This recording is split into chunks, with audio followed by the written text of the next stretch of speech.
Hey, it's Jim, and this is level 1 of the CFA program, the topic on fixed income, and the learning module on credit analysis for government issuers. Let me begin with just a simple example of how to evaluate the credit risk of a government bond. Let's start with the amount of the government bond. Suppose it's this much, whatever that number is.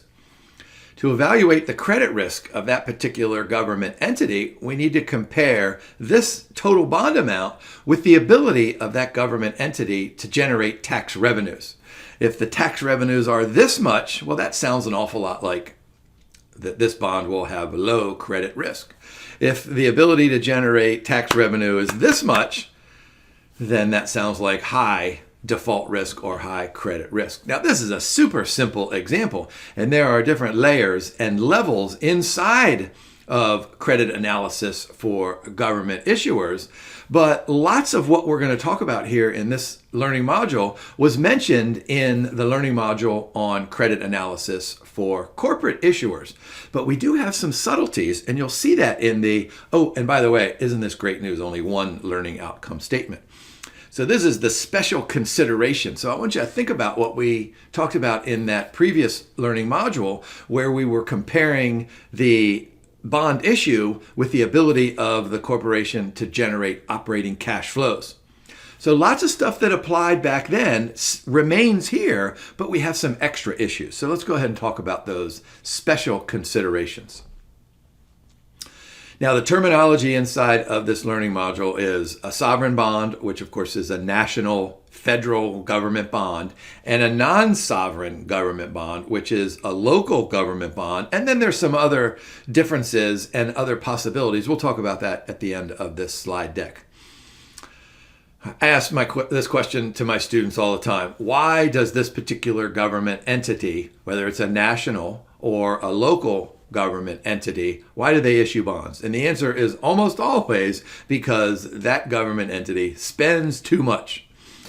So the motivation is to finance a budget deficit. We had an entire learning module on fiscal policy and budgetary needs. So remind yourself of all the stuff that we talked about previously, and that applies to the ability of us as good financial analysts to evaluate the credit risk of each different government entity. Now, sovereign bonds, they almost always have the lowest credit risk within a country, and this is particularly true for developed countries like the United States and Canada and England and Germany. Now, lots and lots of people, and in fact, the learning module actually has a sentence in there that sounds something like, most investors consider sovereign bonds to be default risk-free. So that's probably something that you ought to remember for the exam. But I think it's a better way for the Institute to ask you the question that we have in that second diamond point there. Often is the lowest credit risk within a country. And then maybe in parentheses, you might remember potentially default risk-free. Of course, here in the United States, our Treasury Department does issue its bond without any default risk. Now remember, it still has interest rate risk if you don't hold that bond until it matures. So here in this case, we're talking not about interest rate risk. We have great conversations on those learning modules on duration and convexity. Here we're talking about default risk. So what did I say initially? That it's the ability of that government body to generate tax revenues. So that's in the orange box. But governments can also, they can impose tariffs, they can charge fees, they have some kind of a state enterprise. You know, here in my particular state, we have our state has sold some of our toll roads to private enterprise, and so they generate some extra cash flow like that. All right, how do we evaluate those cash flows in terms of evaluating the level of credit risk on a particular bond? So this holds true for lots and lots of conversations that we've had on other fixed income securities, but also on equity securities and alternative investments and derivative securities. I mean, what if we knew that the government was going to be able to generate stable and predictable tax revenues for the next 10 years. If it issues a bond, well, what can we rely on? That stability and that predictability. So what increases the level of credit risk for a government? How about this? Some years cash flows are way up here, some years cash flows are way down here. Well, then if we're trying to make a determination of what is the probability of default, well, probability of default when we're up here is pretty low. Probability of default when we're down here is pretty high. Well, there are ways, and we talk about this in other learning modules, to handle that. But clearly, what we want is that stability and predictability. Now, sufficiency of cash flows. This is what I was talking about earlier when I was comparing this to this or this to this. Sufficiency of cash flows. And then this is a super important one. I'm hoping that everybody out there watching this knows that while we're in the 2020s here, the total U.S. federal debt exceeds $30 trillion. And there's a really good question at the end of this learning module where the Institute does something that you probably won't see on the exam, but it's really a great question, where they list a bunch of in the left-hand column, a bunch of accounts like debt or sufficiency or stability or predictability. And then you're supposed to, the answer, you have to put a plus or a minus, which either means this will increase or decrease the level of credit risk on that particular bond. So really, really good question. So I want you to focus on that one after you watch this video. So the idea down in that last gray box is that, of course, if the current bond issue is this much, but the government has this much in other debt outstanding, well, then that's super important. So think about what we talked about in our economics days. It's not simply the amount of debt, it's the amount of marginal debt, right? If we have this much and we're adding this much, well, then we're probably going to need to worry more about sufficiency and stability and predictability.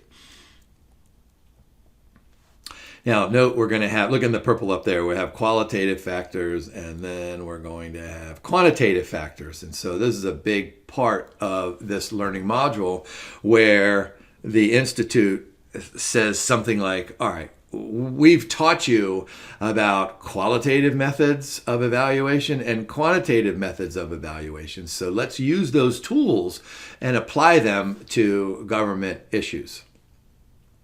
All right, how about government institutions and policy, right? If we have a strong government system, if we have a strong system of rules and laws and regulations, if there are limits on sovereign bankruptcy, these kinds of things are going to improve. They're going to increase the stability and, well, let me go back here, right? The stability and predictability and sufficiency and the reliance on debt. So these are qualitative factors. And so in order to make this determination of how these qualitative factors impact credit risk, we need to take a step back and do reading. You guys listen to me, hopefully. I'm a voracious reader. I read all the time. You should be reading the Wall Street Journal every day. If you read the Wall Street Journal every day, you'll get a sense of how the journalists and many of the analysts who work for the Wall Street Journal evaluate bond issues from across the world. I want to make a comment down there about sovereign immunity. You know, back to our previous learning module on corporate bonds and credit risk. You know, if we're considering a bond issued by, let's say John Deere, and John Deere goes into bankruptcy court, what the judge can do is say, all right, John, you have all these tractors over there, sell them and distribute the proceeds to the bond holder. So there's kind of collateral over there. But if, let's suppose the United States somehow defaulted on one of its treasury bonds, you can't really a judge is not going to say, what we want you to do is we want you to sell one of your 50 states and then use the proceeds to pay off the bondholder. So that's what limits on forcing sovereign entities into bankruptcy. Now, this is a great exam question. Don't fall for this. Of course, local and municipal and government entities, they can be forced into bankruptcy court. In fact, I'll go ahead and editorialize here. I think, among all of the bailouts that are coming in the United States, the bailout on state bonds is looming on the horizon. Look at the purple box up at the top. Fiscal flexibility. How about if I cross out flexibility and put responsibility in there? Remember our conversation on fiscal policy in that learning module. We talked about the difference between the ability and the capacity to spend. And then we talked about the willingness of the government officials to say something like, you know what, these people over here, they need help, so I'm going to go ahead and spend. So we have all this idea about spending. So look at that blue box there, maintaining fiscal discipline. Boy, lots of government officials have huge problems maintaining fiscal discipline. But this is one of those, here, let me just go back here, make sure you're following along. This is one of those qualitative factors that you're probably going to need to evaluate on the exam. So I can envision the Institute giving you a question where it says something like, all right, here's a government official, and the government official wants to spend 100 on this project over here, and it's going to cause things like, we're going to increase our debt ratios. We're going to, let me just go back here. It's going to lower our stability, lower our predictability, lower our sufficiency, add more debt, et cetera, et cetera. So you kind of get the sense of what that fiscal discipline might look like on an exam. Yeah, adapt spending based on economic conditions. Boy, I would love to be able to go ahead, take a picture of that thing, send it to all of the politicians, not just in the United States, but politicians all throughout the world about let's go ahead and spend considering what happens in the local and regional and national and global economies. But there's another word in the purple, prudently, right? Collects taxes efficiently. This is a big thing that's been going on for decades here in the United States. We have this thing called a tax gap, where here's the amount that the IRS here in the United States ought to collect, but it only collects this much here. So how do we close that gap? So yeah, prudently and collect taxes efficiently. That's just a head scratcher. On the exam, I'm guessing the Institute would probably make it kind of obvious about an answer in that regards. And then let's go ahead and refer to our conversation on monetary policy in that previous learning module. So central bank autonomy and efficiency. That means that the central bank is independent of Congress and the White House and all of the other elected leaders. What will this do? Promote stable growth and to manage inflation. So let me just go back here. What were we saying here? Stability and predictability and sufficiency. So those first two gray boxes there, they of course rely on the individual government officials' ability to generate tax revenues. However, that ability is dependent also on the macroeconomy, which here, let me skip back to where we were at the bottom, promotes stable growth and manages inflation.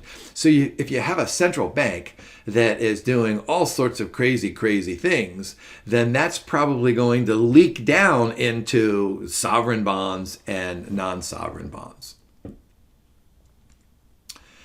Yeah, so this leads us right into this concept of economic flexibility. So growth potential, diversity, economic size. What does this mean, growth potential? So here, just let me go back here quickly. So if we have a central bank that is promoting this idea of, hey, you know what, we want the economy to grow by, let's just pick a number, GDP by 4% every year. So the central bank, combined with the government officials, they put together fiscal and monetary policy that has this stable growth. Well, then it's up to the government entity then to manage that local economy so that it can sustain and reliability and all that kind of stuff that we talked about. Now, as you know, the Institute is very big on let's not live on an island. There's that great quote from Steve Martin in the Pink Panther movies, no man is an island. So I want you to think about that when you view a bond issue by, let's just pick the United States. Well, when the Treasury Department issues bonds, it's not simply just U.S. citizens, U.S. investors who are buying those bonds. Of course, Treasury bonds are popular with from investors throughout the globe. All right, so what that means then is that if we have trading partners somewhere way over there, and they're sending their foreign currency units to the foreign exchange market, converting them to dollars, and then making investments in the United States, suppose they buy a bond, suppose they buy a State of Alaska bond, then what's going to happen, that State of Alaska bond is going to pay off in US dollars. What happens to those US dollars? Do they send them back to that original country, or do they reinvest them here? I mean, there are all different sorts of possibilities. So that's why the Institute is very interested in international trade, capital flows. That's why we have all those previous learning modules. And then, of course, we need to worry about reserve currency. Recall that central banks, among all of their other responsibilities and job duties, the central bank is probably going to hold, regardless of what country the central bank is operating in, it's probably going to hold US dollars, it's probably going to hold euros, it's probably going to hold Canadian dollars, it's probably going to hold currencies throughout the world. And what that does then is that it helps the central bank manage, well, let me just go back here, manage efficiency and stability and inflation and all that other good stuff. Now, quantitative factors, this is way easier from my perspective because you can do some math, right? If 1 + 1 = 2, well, then you have a hard time arguing with the math behind it. So quantitatively, we can evaluate the fiscal strength. And this is what I was talking about, comparing this number with this number or this number. Look in the top right box, debt to GDP ratios. So back in our corporate issuer conversation, we probably looked at the debt to equity ratio. But now, of course, governments, they don't have equity. We need to have some kind of a similar ratio. And that's what this is, debt to GDP ratio. What that will allow us to do, and this is what I tell my students all the time, and the reading doesn't emphasize this, but I think it's really, really helpful. Whenever you compute a ratio, what you need to do is look at the ratio and say, okay, whatever that is, that's what it is. But then you need to look at a timeline. Look at the last 3 years or 5 years or 7 years and say, all right, what has happened to this ratio over time? And that will give us an indication, a mathematical, a quantitative indication of the ability of this government entity to repay that bond issue. The second component then is that we need to compare the debt to GDP ratio of other countries, right? If we have a debt to GDP ratio that's, let's just say 10%, and then it's 11% and 12% and 13% over the last several years. But our trading partner here and our trading partner over there, they have 18 and 19 and 27, and theirs are increasing. Ours are increasing, theirs are increasing. But we need to know which one is increasing at the faster or the slower rate. So you see how all this quantitative stuff that we did back in our quantitative methods learning module is going to help us evaluate the creditworthiness of a bond issue. Look down the bottom left. Fiscal surpluses or deficits as a percentage of GDP. Here's another ratio that's important. Here in the United States, that ratio, I'm guessing that you know this, it's not been going down. Evaluates debt affordability metrics. So there are tons and tons of these debt affordability metrics, but what it comes down to is the difference between this number and this number, just like I talked about earlier. Now let's look at the macroeconomy. Of course, we can look at GDP, we can look at historical rates, we can compare them to projected growth rates. We want to consider economic diversification, meaning all the different sectors and industries inside of an economy. And once again, the Institute is very big on taking a look at volatility or growth variability over time. Here in the United States, we've pretty much had pretty stable GDP changes. At least during your lifetimes. I'm guessing you guys are, 30 years old or so. During my lifetime, I'm in my 60s now. It's still been pretty stable, 2%, 3%, 4%. I mean, sometimes we've had a little bit higher, and sometimes we have recessions that are a little bit lower. But in the United States, we pretty much have a stable GDP. Now, we haven't had a stable, let me go back here quickly. We haven't had a stable debt to GDP ratio. We haven't had a stable fiscal deficit to GDP ratio, but our GDP itself has been stable. Yeah, external stability, ability to handle external debt versus GDP and all of those reserves, the foreign currency reserves, how much of our currency here in the United States, I mean, this is a common reserve currency throughout the world.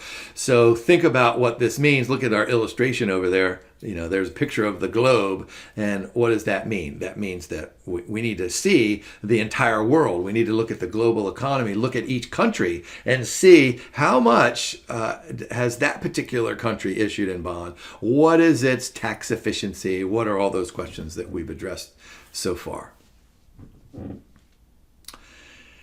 Now, of course, there are non-sovereign entities out there that can issue bonds. So these are local governments. So here in the United States, we have state governments, we have city governments, we have county governments, we have township governments, we have borough governments, we have villages. I'm sure there's a village out there somewhere that has tried to issue a bond. But then you have these federal agencies that issue bonds to help people like homeowners and farmers. The agency debt is a really interesting concept. You know, here in the United States, we have this government agency called Sallie Mae, right? Student Loan Marketing Association. So what Sallie Mae does, it issues bonds. They use the proceeds to go up and buy out all of the student loans out there.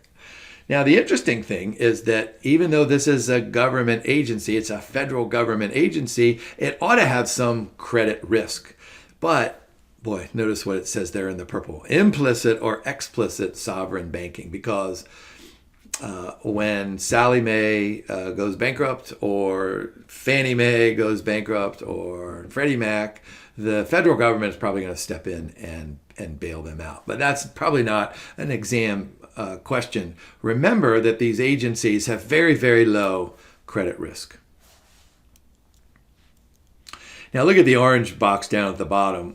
You have a local state government that's issuing a bond. So their ability to repay is important, but it's also influenced by the powers of the federal government. All right, so here's an example of the main types of non-sovereign government issues. So they're the agencies that I was talking about. Fannie Mae and Freddie Mac, there's the Farm Credit Bureau. And so they're purpose-driven, right? Typically to fulfill a public service. So the Farm Credit Bureau, what do? They issue a bunch of bonds, and then they go out and they make those funds available to all the financial institutions out there who make loans to farmers, right? Farmers, they need things like they need new barns, right? They need refrigeration, they need heating, they need to buy cows, they need to plant, they need to have tractors, they need all that stuff. So farmers regularly borrow money. I mean, think about how sad it would be if a farmer who had a beautiful piece of land went to a bank and said, I need a new barn, I need it refrigerated so I can keep my cucumbers in there safe for 6 months or something. And the banker would say, oh boy, you look like a really good farmer. I wish I could help you. I don't have any money. So this is what the Farm Credit Bureau does. It goes out and makes certain that there's liquidity in the market for farming loans. What did I say earlier? There's a student loan one. There's for homeowners. There are all different sorts of government agencies. How are these bonds repaid?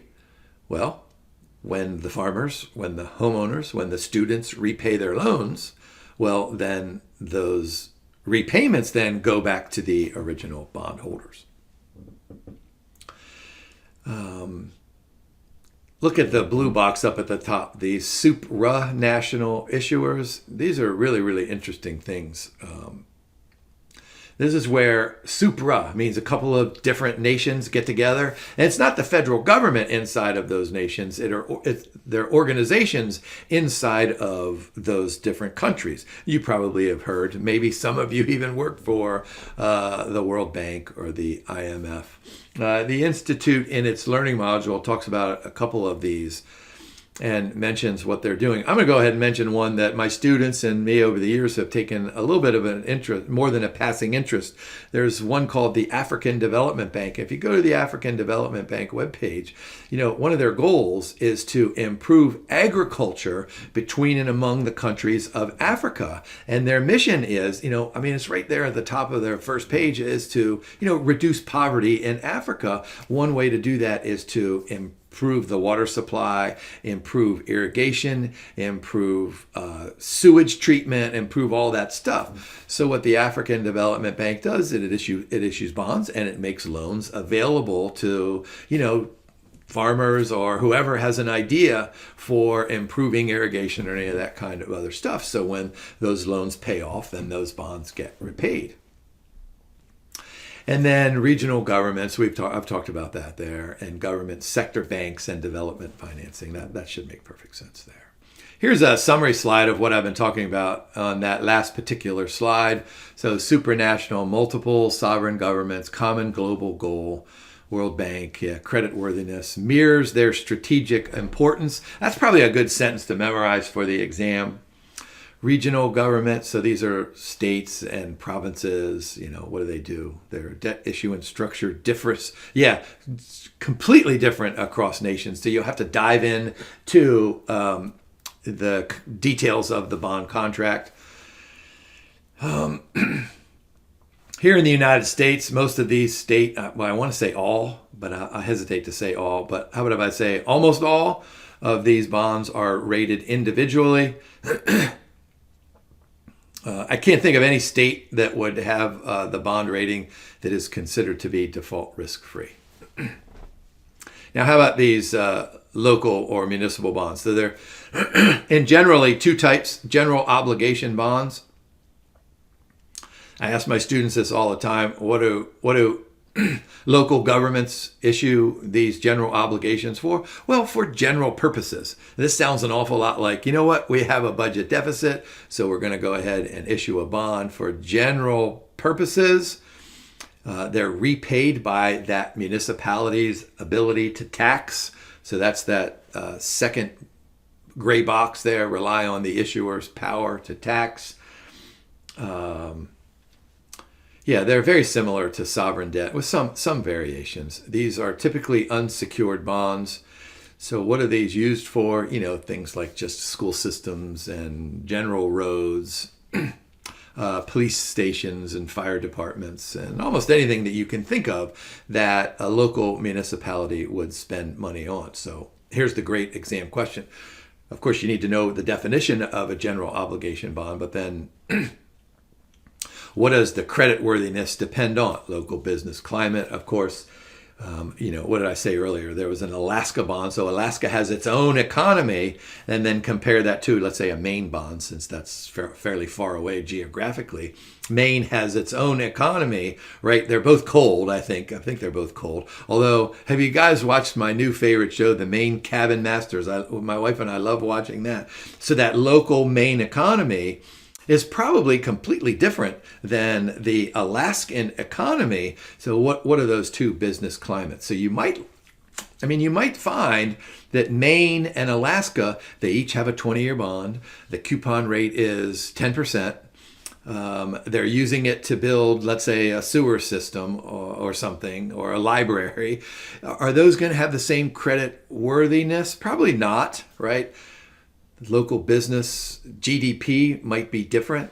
Major industries, tax base, government budgets, right? They have two separate state governments, and then the implicit national government support. Think about this. Let me take a silly and extreme example. Suppose the president of the United States grew up in Anchorage, Alaska. And suppose that when this president left Alaska, he took a first job in Maine and got fired from that first job in Maine. All right. So, this is a silly example. But think about it. You have a president in the White House. He or she is probably going to say, oh, I love Maine. I'm sorry, I love Alaska. I grew up in Alaska. Let's go ahead and support Alaska. Oh, Maine. Oh, man, I'm not happy with Maine. Now, of course, I made that up. There's nothing wrong with Alaska or Maine. I would love to visit both of those states. I keep telling my wife that we want to build a cabin in Maine and go live there. And she's like, well, have a good time. All right, so the second type of bonds are revenue bonds, and these are issued for specific projects. A lot of times these specific projects have specific revenue generating abilities. For example, a bridge that you have to pay to go over, or a toll road, or a tunnel. But revenue bonds also include this kind of a subcategory of what I always refer to are industrial development bonds, which include things like hospitals and airports and professional sports stadiums. So they have a general ability to produce revenue, not a specific. It's a specific project, but a toll road, you're going to repay the bond issue with the tolls. By building a hospital, you're not going to charge people to get sick, right? But what's going to happen is that you're going to fill that hospital with lots of really, really smart men and women who are nurses and doctors. And those really smart men and women are going to move into the area and buy houses, so they'll have to pay property taxes. And they're going to generate an income, so they'll have to pay federal taxes and probably state taxes. And they're going to go to the mall and buy things and pay sales taxes. So the revenue bonds will either be paid explicitly through the tolls or implicitly through, are you ready for this? Increases in economic activity. Now look at the middle box in there. These are absolutely riskier than general obligation bonds because we need to decide if we build a toll road from, let's just imagine a toll road from Manhattan to Ocean City, Maryland. You guys know the geography of the United States. So I don't know how you would build this thing, but if you build this thing and you drive down there and you can do it in, let's say, 3 hours. Oh my gosh, you know how popular that would be. You might be able to charge $20 for that thing. Wait a minute, $20? What am I talking? You may be able to charge $200 for that thing, right? But then you have to decide how many people in Manhattan want to go to Ocean City, Maryland for a vacation, right? So you got to think about, look at the red box, the economic base supporting the project. That's super important. And then from that economic base, you go ahead and predict those operating cash flows and any kind of other cash flows from there. And then, of course, we need to repay the bond issue. So what is that? What is that debt service coverage? And that takes us through this massive number of LOSs, right? Only one. So I think we emphasize the special considerations. So my advice is to go back and make sure you know everything about the corporate issuers and then figure out what those extra layers, the Institute calls them, special considerations. I think there are 6 questions at the end of this learning module. You ought to be able to do them in less than 6 minutes. So I want you to work on those right now. Hey, thanks for watching. Good luck studying and have a great day.